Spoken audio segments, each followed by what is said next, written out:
वृंदावन विहारी लाल की जय। राधा रानी की जय श्री गुरुदेव भगवान की जय। श्री राधे राधे। भक्ति प्रश्नोत्तरी कार्यक्रम प्रारंभ किया जा रहा है। आइए हम भक्ति संबंधित प्रश्नों को श्रवण करें। श्री राधे राधे गुरु जी, आपके श्री चरणों में कोटि कोटि दंडवत प्रणाम। जम्मू कश्मीर से हैं गुरु जी। इनका प्रश्न है, मेरी दीक्षा हो चुकी है श्री रामानंद संप्रदाय से। गुरु जी, मैं श्री राम नाम लेखन करता हूँ। अभी तक 3 लाख से ज्यादा नाम लिख चुका हूँ। क्या मैं आपके राम नाम बैंक में जमा कर सकता हूँ या सिर्फ जो आपके आश्रम से दीक्षित थे वही जमा कर सकते हैं? नहीं, ऐसी बात नहीं है। दीक्षा के बिना भी खूब जमा होता है। दीक्षा आप कहीं भी लिए हों और दूसरे संप्रदाय में लिए हों तब भी, और न भी लिए हों दीक्षा तब भी भगवान का नाम जो आप लिख कर लाएंगे वो यहाँ जमा होता है राम नाम बैंक में। आप लाल स्याही से लिखेंगे तो ज़्यादा अच्छा रहेगा, साफ सुथरा लिखना। श्री राधे राधे। इनका दूसरा प्रश्न है, गुरुजी मेरे पास 1000 मनके वाली ऊन की माला है जो जपते समय जमीन से टच होती रहती है क्योंकि बहुत बड़ी है, तो क्या दोष लगता है इसका? ऊन की है। ऊन की माला जो है वो आप कोई चीज़ पर, जैसे कोई तौलिया या कोई बढ़िया कपड़ा साफ सुथरा बिछा लीजिए अपनी गोद में, उसके ऊपर रख कर जप किया करिए, क्योंकि झोली में वो आएगा नहीं। खुले कपड़े के ऊपर रखना है। अच्छा बढ़िया कपड़ा होना चाहिए, जैसे पीताम्बर कोई हो या दूसरा भी कोई ले सकते हैं आप। श्री राधे राधे। वंदना जी हैं, इनका प्रश्न है, गुरुदेव हम गृहस्थ तुलसी माला पर नाम जप करते हैं, पर बाद में हमको अगर संदेह हो कि जो तुलसी माला पर हम जाप कर रहे थे वो शायद असली तुलसी माला नहीं है या फिर किसी और लकड़ी की माला है, तो उसका नाम जप का वही महत्व मिलेगा जो असली तुलसी माला पर नाम जप का मिलता है? क्योंकि हम लोगों को असली तुलसी माला की बिल्कुल भी पहचान नहीं है और ना ही सामर्थ्य है कि शीघ्र जाकर वृंदावन में तुलसी माला वाले के पास माला अपने सामने बनवाएं। ऐसा है कि भगवान का नाम तो आप जप ही रहे हैं। आप ये तो है नहीं कि भगवान का नाम जप नहीं जप रहे हैं। आप प्रभु का नाम तो जप ही रहे हैं। जैसे काउंटर पर लोग जप करते हैं ना, प्लास्टिक का यंत्र होता है वो, उसमें कोई तुलसी माला तो नहीं होती, लेकिन उसी बहाने से भगवान का नाम उच्चारण करते रहते हैं। तो एक साधन बन गया, एक जरिया बन गया जिसके द्वारा हरिनाम जप हो रहा है। तो हरिनाम जप तो आप कर ही रहे हैं, उसमें कोई न्यूनता नहीं है, उसकी महिमा में कोई कमी नहीं है। उस तुलसी के स्पर्श की महिमा और होती है। तो तुलसी के स्पर्श की महिमा भले अब नहीं हो रही है, लेकिन नाम तो प्रभु का आप जप ही रहे हैं। तो आप उसको जपते रहिए, जब तक दूसरी शुद्ध माला न मिले तब तक जपते रहिए। जप नहीं बंद करना, वो व्यर्थ नहीं जाएगा, सब सार्थक हो जाएगा। तो आपको जब तक नहीं शुद्ध माला मिलती तब तक ये ठीक है आपके लिए। राधे राधे। इनका दूसरा प्रश्न है, महाराज जी आपकी कृपा से थोड़ा बहुत भजन होने लगा है पर अपनी रसेंद्री पर कंट्रोल ना के बराबर ही है। महाराज जी रसेंद्री पर कैसे कंट्रोल करूं, इसका उपाय बताएं। एक तो यह है कि मितभाषी बनो। मितभाषी मतलब सीमित शब्द बोलो, अनावश्यक एक भी शब्द नहीं बोलो। दूसरी बात, जो व्यर्थ के शब्द हों वो नहीं बोलो, और कोई किसी को डांटने फटकारने और अश्लील भाषण के शब्द कभी नहीं बोलना चाहिए।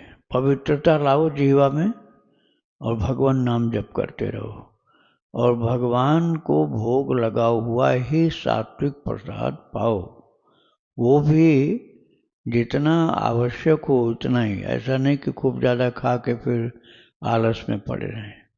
थोड़ा सा संयमित भोजन हो, कम मात्रा में हो, शरीर चल सके इतना तो होना चाहिए, लेकिन आलस्य बढ़ाने वाली क्वांटिटी नहीं होनी चाहिए। तो जीभ पर थोड़ा सा शासन भी करना चाहिए। शासन ऐसे करना है कि जैसे वो मांग रही है रसगुल्ला, तो उसको नीम की चटनी खिलाओ। नीम की चटनी खिलाओ जीभ को, तो रसगुल्ला मांगना वो बंद कर देगी। तो जब जब आपकी जीभ चटोरी बने, बढ़िया स्वादिष्ट चीज मांगे, तभी नीम की चटनी खिलाओ। आपकी धीरे धीरे आदत सुधर जाएगी। राधे राधे।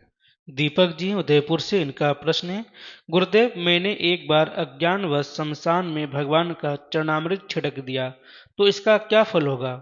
क्योंकि जितने भी यहाँ संस्कार किया होगा तो भगवान के चरणामृत से उस सब का उद्धार हो जाएगा। उद्धार तो इतने जल्दी ऐसे नहीं होता है, क्योंकि उनकी मृत्यु के बाद वो जल करके राख हो गई बॉडी। अब नई बात तो है नहीं, पता नहीं कितने पहले उनका शरीर जला, कब की राख पड़ी है। तो उद्धार तो ऐसे नहीं होता है। उद्धार के लिए तरीका होता है कि जब किसी का मरण हो गया शरीर का, तो उसके मुंह में चरणामृत डाला जाता है। अब मुंह के बाहर भी चला जाए तो उसी समय ये उपयोग होता है। ऐसा नहीं कि बाद में वहाँ फेंका जाए। तो थोड़ा सा तिरस्कार होता है चरणामृत का। जो सुपात्र हैं, मरणासन्न है, मरणोपरांत तुरंत पिलाना चाहिए, मुंह में डालना चाहिए, शरीर पर डालना चाहिए। मुंह नहीं खुले तो शरीर पर डाल दो। लेकिन अब जो वर्षों पहले जले हैं, जिनका शरीर खत्म हो गया है, उन पर छिड़कना नहीं चाहिए। उस पर गंगा जल छिड़क सकते हो। चरणामृत तो मृत्यु के तुरंत पहले या बाद में आप डाल सकते हैं। राधे राधे। रेखा सैनी जी हैं, इनका प्रश्न है, महाराज जी मैं स्कूल या मंदिर में ऑटो से जाती हूँ, पर मेरा मन अब की बार स्कूल में पैदल जाने का है। वहाँ 30-40 मिनट पैदल का रास्ता है। क्या वहाँ नंगे पैर जा सकते हैं? क्या यह भी परिक्रमा मानी जाएगी? और जा सकते हैं तो रास्ते में जो गंदगी कीचड़ में चरण हो जाएंगे, तो क्या वे चरण लेकर मंदिर या इस्कॉन में जा सकते हैं? कहाँ जाने का है इनका? मंदिर में या स्कूल में। अच्छा, तो क्या प्रश्न समझ में आया नहीं, क्या पूछ रहे हैं? इनका प्रश्न है गुरुजी कि मैं स्कूल या मंदिर में ऑटो से जाती हूँ रोजाना, पर हाँ मेरा मन अब की बार स्कूल में पैदल जाने का है। वहाँ 30-40 मिनट का रास्ता है, तो क्या वहाँ नंगे पैर जा सकते हैं? तो क्या वह परिक्रमा मानी जाएगी? और रास्ते में जो गंदगी कीचड़ में चरण हो जाएंगे, तो क्या उसी चरण को लेकर मंदिर में जा सकते हैं, इस्कॉन में जा सकते हैं? हाँ, जा सकते हैं। रास्ता गंदा है तो पैर धो के जाना चाहिए। लेकिन परिक्रमा तो तब मानी जाएगी ना जब तीर्थ में कहीं होंगे। अब कहाँ से आपने प्रश्न किया, कहाँ से बोले, लिखा कुछ? गुरुग्राम से। अच्छा अच्छा, तो वहाँ कोई मंदिर आसपास में हो तब परिक्रमा हो सकती है। तो तीर्थ में जैसे वृंदावन धाम है, गिरिराज जी महाराज हैं, यहाँ तो कहीं भी चलो सब जगह परिक्रमा ही हो रही। लेकिन आप किसी शहर में हो तो मंदिर के चारों तरफ घूमो तब परिक्रमा होगी। श्री राधे राधे। इनका अगला प्रश्न है, महाराज जी इस्कॉन से आने के बाद क्या आते ही अपने पैर धो सकते हैं? क्योंकि मैंने सुना है कि किसी भी धार्मिक स्थल या मंदिर पर जाने के बाद आते ही पैर नहीं धोने चाहिए, नहीं तो वहां जाने का पुण्य नष्ट हो जाता है। हाँ, वो बहुत कुछ सही है ये बात। पुण्य नष्ट तो पूरा नहीं हो जाएगा, एक प्रकार का अपमान होता है। जैसे आप गए मंदिर, तो मंदिर की रज जो होती है धरती पर पड़ी हुई, वो पुण्य होती, पवित्र होती। तो वो तो अपने आप ही इतनी पवित्र है कि धोने की आवश्यकता ही नहीं है। अब फिर आप उसको धोते हो तो इसका मतलब अपने घर को आप उस मंदिर से भी ज़्यादा महत्व देते हो। तो ये ठीक नहीं है। वहाँ की रज से तो पवित्रता प्राप्त होती है, उसको धोना ठीक नहीं है। बहुत ही ज़्यादा लगी हो तो पोंछ देना चाहिए, पैर ठोंक देना चाहिए, जूता चप्पल हो तो झाड़ देना चाहिए। लेकिन धो करके रज को तिरस्कृत करना होता है, ऐसा नहीं करना चाहिए। राधे राधे।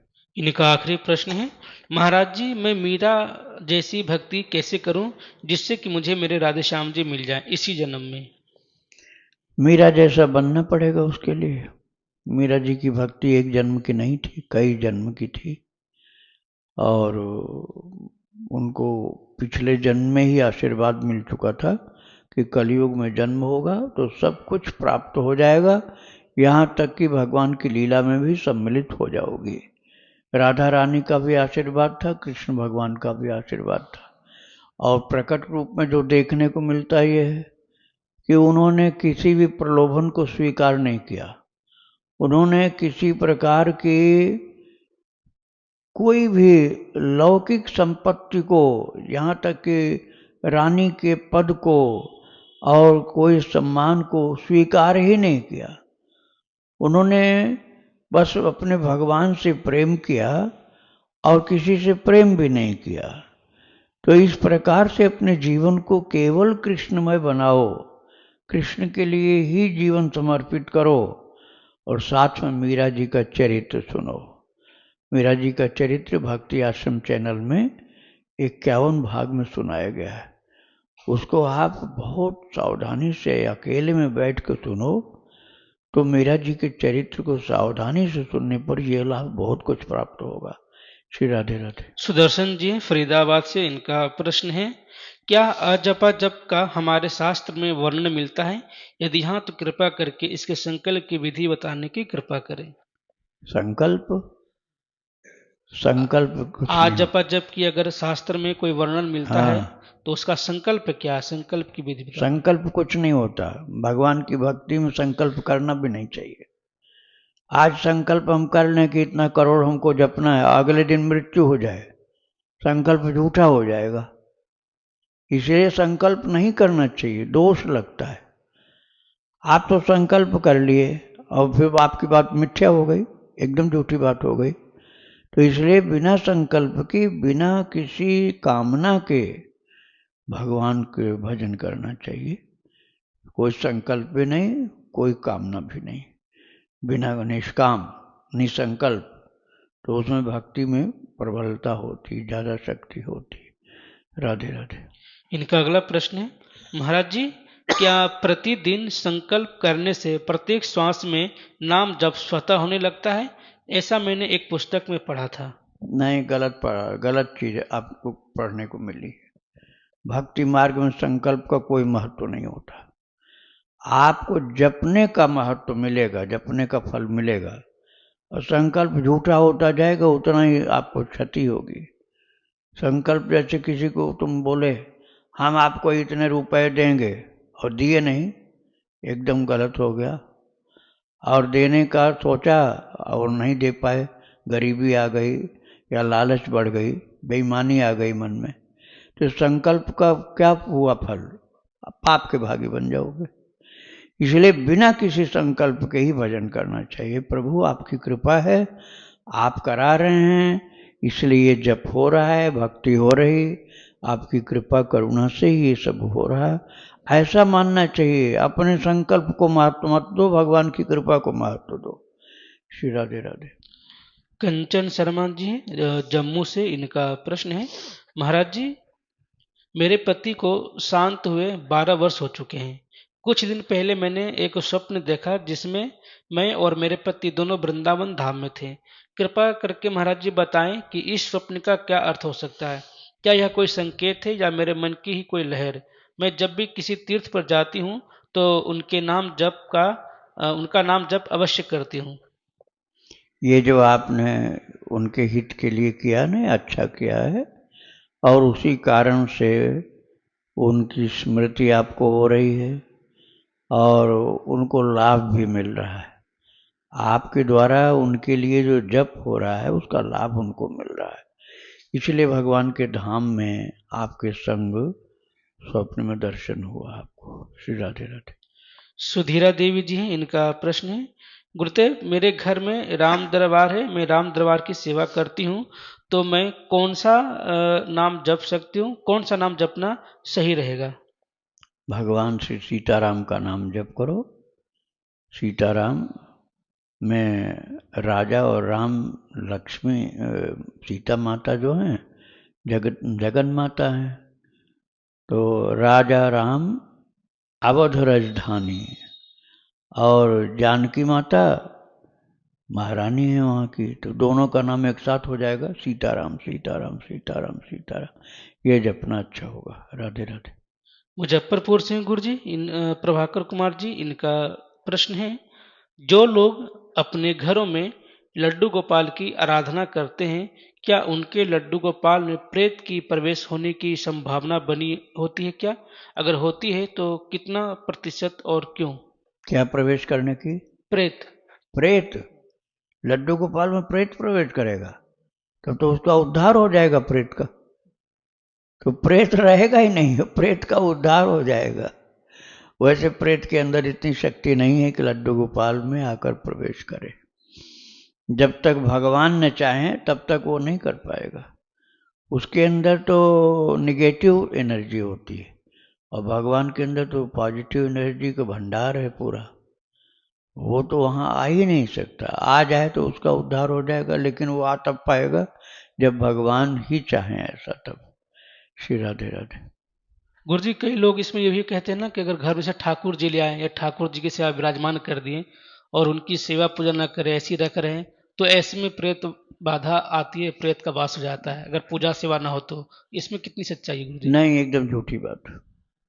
प्रेत वहाँ आता है जहाँ प्रेत की पूजा की जाती है, और यह बहुत गंदगी होती है जिसके जीवन में, जैसे मांस खाता हो, शराब पीता हो और लोगों के साथ पापाचरण करता हो, सबको सताता हो और बेईमान हो, बहुत ही भ्रष्ट जीवन हो, तो उसके घर में बिन बुलाए प्रेत आ जाता है। बुलाना नहीं पड़ता, प्रेत को अपने आप आ जाता है। गंदा खान पान, गंदा जीवन। और जो भगवान की भक्ति कर रहा है, ठाकुर जी का स्वरूप है, ठाकुर जी का नाम जप है, ठाकुर जी का ध्यान है, कीर्तन है, भजन है, चरणोदक का पान है, आरती पूजा होती है, जिसके घर में भगवान का भक्ति होती, वहां प्रेत का प्रवेश हो ही नहीं सकता है। श्री राधे राधे। चित्रकूट सिंह गुरु जी, इनका प्रश्न है, गुरुदेव, मैं अभी तक दीक्षा नहीं ली हूँ, लेकिन दीक्षा लेने का मन है, जिस कारण मैं लहसुन प्याज का त्याग करना चाहती हूँ, लेकिन मेरे पति मुझे ऐसा नहीं करने देते।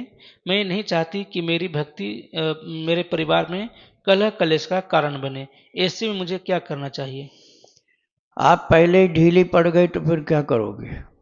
आपको और ज्यादा मजबूत होना चाहिए। पहले इतने ढीले पड़ गए कि आगे चल के लोग नाराज होंगे। इस भक्ति में अभी मजबूती नहीं है आपके। आप दृढ़ संकल्प बन जाओ कि मुझे नहीं खाना है लहसुन प्याज, गाँव घर भर के लोग भले खाएं। आप ये मत कहो कि आप लोग मत खाओ। पति को या कोई भी परिवार के सदस्य को आप मत बोलो कि लहसुन प्याज आप मत खाओ। आप खाना छोड़ दो, लहसुन प्याज खाना आप खुद छोड़ो और भगवान की भक्ति खूब करो, खूब नाम जप करो, खूब ध्यान करो, भक्तों का चरित्र सुनो, भगवान का चरित्र सुनो। एक को भी मत कहो कि छोड़ दो तुम ये खाना। तुम्हारे ही अंदर जब ये पॉजिटिव एनर्जी आएगी ना प्रभु की भक्ति की, तो वो लोग अपने आप तुम्हें देख देख करके शर्म के मारे गड़ेंगे और फिर उनको इतनी शर्म आएगी कि वो अपने आप सुधर जाएंगे। इसलिए अपने अंदर भक्ति बढ़ाओ, उनका सुधार पहले नहीं करो, अपना सुधार करो। राधे राधे। इनका दूसरा प्रश्न है, महाराज जी, क्या रामानंद संप्रदाय में दीक्षा लेकर भी मुझे कृष्ण की प्राप्ति हो सकती है? बिल्कुल, इसके प्रमाण है मीराबाई। मीराबाई के गुरुदेव थे संत रविदास, और वो संत रविदास जो थे रामानंद भगवान के शिष्य थे। रविदास जी, जिनको रैदास भी कहा जाता था, वो रामानंद जी के शिष्य थे और उन्हीं रैदास जी की शिष्या थी मीराबाई। और कृष्ण ने कितना कृपा की, प्रसिद्ध है दुनिया में। अनंत लीलाएं, मीरा जी का चरित्र आप भक्ति आश्रम चैनल पर निकाल कर सुनिए, 51 भाग में है। कितनी शक्ति, कितनी भक्ति, कितने चमत्कार। और गुरुदेव रामानंद जी थे, राम जी के उपासक थे और उनको सच्चा कृष्ण भक्त बनाए। बात ये राम और कृष्ण में अंतर ही नहीं है भाई। एक कृष्ण उपासक भी राम जी का दर्शन प्राप्त करेगा और एक राम उपासक भी कृष्ण का दर्शन प्राप्त करेगा, क्योंकि भगवान तो दो नहीं होते ना, एक ही होते हैं। श्री राधे राधे। प्रश्न है गुरु जी, महाराज जी, मैं विधवा हूँ, मैं जुगल सरकार अपने घर में विराजित कर राधा रानी का श्रृंगार कर सकती हूँ या नहीं? मैंने सुना है कि विधवा स्त्री किसी देवी को श्रृंगार की वस्तु अर्पण नहीं कर सकती है। ये महामूर्खता की बात सुना है आपने, क्योंकि विधवा कोई स्त्री होती ही नहीं, उसके सच्चे पति तो भगवान होते हैं। सच्चे पति भगवान होते हैं, और जन्म तो हर जन्म दूसरे दूसरे पति आते हैं। सांसारिक जो पति होते हैं हर जन्म में बदलते जाते हैं, हर जन्म में बदलते जाते हैं, हर जन्म में बदलते जाते हैं। ये थोड़े है कि वो मान लो कोई गाय बन गई तो क्या उसका पति सांड ही बनेगा? निश्चित है क्या ऐसा? और ऐसा तो संभव निश्चित है कि वो कोई स्त्री मरे तो मर के गाय बने। अब मर करके वो गाय बनी और उसका पति कहाँ गया? क्या पता भूत बना हो या कुछ भी बना हो, वो तो निश्चित है नहीं कि सांड बने और उसी जगह वो भी पहुंचे। तो ये बात जो है ना, ये गलत है। भगवान ही एक पति हैं जीव मात्र के। ना समझी बस दुनिया के चकाचौंध में विषयों की गड़बड़ी के कारण, बुद्धि शुद्ध न होने के कारण ये कर रहे हैं हम 7 जन्म तक हमारी जोड़ी बनी रहे। एक जन्म तो बननी नहीं, 7 जन्म क्या बनेगी? अगले जन्म में ही बदल जाएगी। 7 जन्म क्या, अनंत जन्म भगवान ही एकमात्र पति हैं। अनंत जन्म आत्मा सदा परमात्मा की अंश रहेगी, उनके साथ प्रभु रहेंगे। ईश्वर सर्वभूतानां हृद्देशेर्जुन तिष्ठति भ्रामयन् सर्वभूतानि यंत्रारूढ़ानि मायया। गीता जी के 18वें अध्याय में प्रभु ने कहा कि हृदय में भगवान सबके रहते हैं, वही प्रियतम है। इसलिए विधवा का नाम किसी को बोलना गलत है। जब ठाकुर जी उसके प्रियतम साथ में है तो विधवा काहे को है? वो संसार के लोग अज्ञान के कारण भले किसी को कह दें ऐसा, लेकिन इस यथार्थ जो है, सत्य जो वो यही है कि उसका प्रीतम उसके साथ। इसलिए विधवा वाली कोई बात नहीं। आप खूब भक्ति करो, खूब भक्ति करो, आपको उतना ही अधिकार है जितना संसार में किसी को सधवा मानते हैं, उतना ही आपको पूरा अधिकार है। भगवान कहीं नहीं गए हैं, जैसे और लोगों के हृदय में वैसे आपके भी हृदय में बैठे हुए हैं। राधे राधे। इनका दूसरा प्रश्न है गुरुजी, मेरे पति जिंदा थे जब मैंने एकादशी व्रत शुरू किया जुगल जोड़ी के नाम से। जब व्रत का उद्यापन करूं तब मैं जोड़ी से पंडित जी को जिमा सकती हूँ? हाँ, ऐसा कर सकते हैं, आपकी निष्ठा ऐसी है तो कोई दोष नहीं है। राधे राधे। मुकेश जी, इनका प्रश्न है, हरिदास संप्रदाय की उपासना कैसी होती है? गुरु परंपरा क्या है और नित्य विहार कैसे दिखेगा हरिदास संप्रदाय? हरिदास संप्रदाय का एक आया था, शायद उसी का होगा प्रश्न। इतने संप्रदाय हैं और संप्रदाय की बात कभी नहीं जानना चाहते। और खुद दीक्षा दूसरी जगह हुई उनकी। वो कहते हैं कि भागवत नहीं। अरे भाई, भगवान का जो भक्त है वो भागवत क्यों नहीं कहेगा, सुनेगा? किसी संप्रदाय में भगवान कृष्ण की कथा वर्जित नहीं की गई, चाहे हरिदास संप्रदाय हो चाहे दूसरे संप्रदाय हो। भगवान के अवतार भगवान की भक्ति के लिए ही तो प्रभु ने धारण किए हैं, तो वहां मना कैसे? क्या पूछ रहे हैं इस संप्रदाय की बात है? उपासना पद्धति क्या है, गुरु परंपरा क्या है और नित्य विहार क्या कैसे होता गुरु है? परंपरा यही है कि स्वामी हरिदास जी के ही शिष्य के शिष्य शिष्य के शिष्य, यही परंपरा है। और सहचरी उपासना का सिद्धांत है इनका। सहचरी मतलब राधा रानी की सेविका अपने को मानना, अपने को राधा रानी की सेविका मानना है सहचरी उपासना। तो यही है हरिदास जी के संप्रदाय में। वही हरिदास जी के संप्रदाय के हैं बांके बिहारी जी। लेकिन भगवान तो किसी संप्रदाय में बंधे नहीं होते। अरे वो हरिदास संप्रदाय के संत ने उनको प्राप्त किया, तो क्या वो कहेंगे कि नहीं मैं और किसी की भक्ति नहीं स्वीकार करूंगा? नहीं, ठाकुर जी के तो सब है ना, ठाकुर जी के तो सब हैं। सब मम प्रिय सब मम उपजाए, तीन मह मनुज मुझे अति भाए। ये उत्तरकांड में रामायण में लिखा हुआ। भगवान ने कहा सब मेरे प्रिय हैं, सबको मैंने जन्म दिया, लेकिन उनमें से मनुष्य मुझे ज़्यादा प्रिय है, क्योंकि मनुष्य के अंदर वो विवेक होता है जिससे वो अपने जीवन को सार्थक कर सकता है, और पूरा पूरा इतना उसके अंदर भक्ति का बल आ सकता है कि फिर से किसी माता के गर्भ में नहीं जाना पड़े, भगवत धाम को सीधा प्रस्थान कर जाए। इतनी शक्ति, इतनी सफलता उसको मिल सकती है मनुष्य को। जो समझाया जाएगा वो समझ जाएगा, जो कहा जाएगा वो करेगा, अपनी बुद्धि से, अपने विवेक से और आगे बढ़ेगा, तो एक उत्तम से उत्तम साधक मनुष्य बन सकता है। दूसरे किसी जीव जंतु को आप वो उपदेश करके क्रियान्वित नहीं करा सकते हैं। मनुष्य का शरीर जो है, कबहु को करी करुणा नर देही, देत ईश बिनु हेतु सनेही। जब विशेष कृपा करते हैं किसी के ऊपर, तब उसको मनुष्य का शरीर देते हैं, नहीं तो गधा, कत्ता, सुअर, कीड़ा मकोड़ा, जीव जंतु बनता हुआ 84 लाख योनियों में भटकता रहता है। भगवान जब कृपा करते हैं तब मनुष्य का शरीर मिलता है उसको, विशेष कृपा जब करते हैं तब। तो भगवान एक संप्रदाय के नहीं होते हैं, सभी के होते हैं, बिना संप्रदाय वालों के भी होते हैं। बिना संप्रदाय वाला अर्थात जिसकी कोई दीक्षा नहीं हुई, उसके भी हैं भगवान, उतने ही हैं जितना उस संप्रदाय वाले के हैं, उतने बिना संप्रदाय वाले के भी। अरे रसखान जी भी भगवान कृष्ण को प्राप्त किए थे। तो गुरुदेव उनके विट्ठलनाथ गोसाई थे। विट्ठलनाथ गोसाई थे वल्लभाचार्य जी के पुत्र।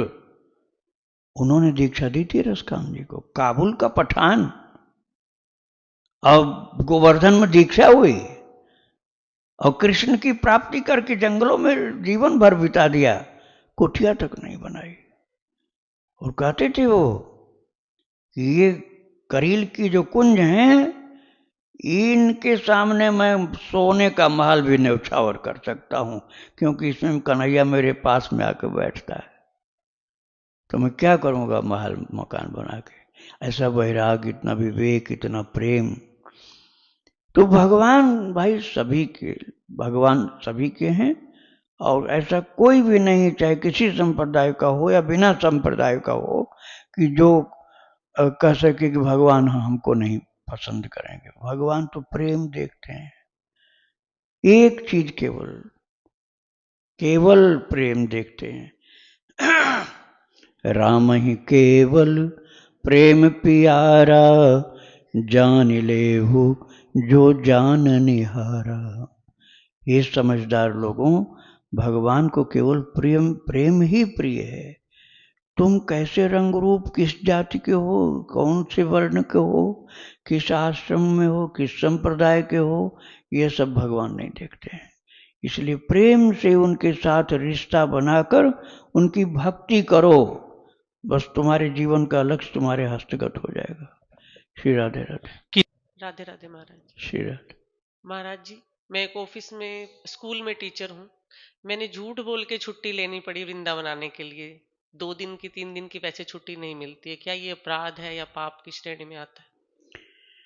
अब देखो, मैं इस बात को तो कैसे बोलूं, नहीं तो सब लोग अपना काम छोड़ छोड़ करके चल पड़े, इसलिए मैं इतना नहीं ऐसा कह सकता हूं।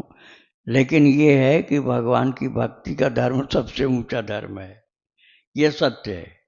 अब वो भी आपका एक धर्म है सांसारिक, क्योंकि वो वेतन आपको देते हैं, उसी के वेतन के द्वारा किराया दे के आए हो, तो उस कर्तव्य को भी करना आवश्यक होता है। भगवान ने क्या कहा गीता जी के 8वें अध्याय में, तस्मात् सर्वेषु कालेषु मामनुस्मर युध्य च, मयि अर्पित मनो बुद्धिर मामे वैश्यत्य संशय।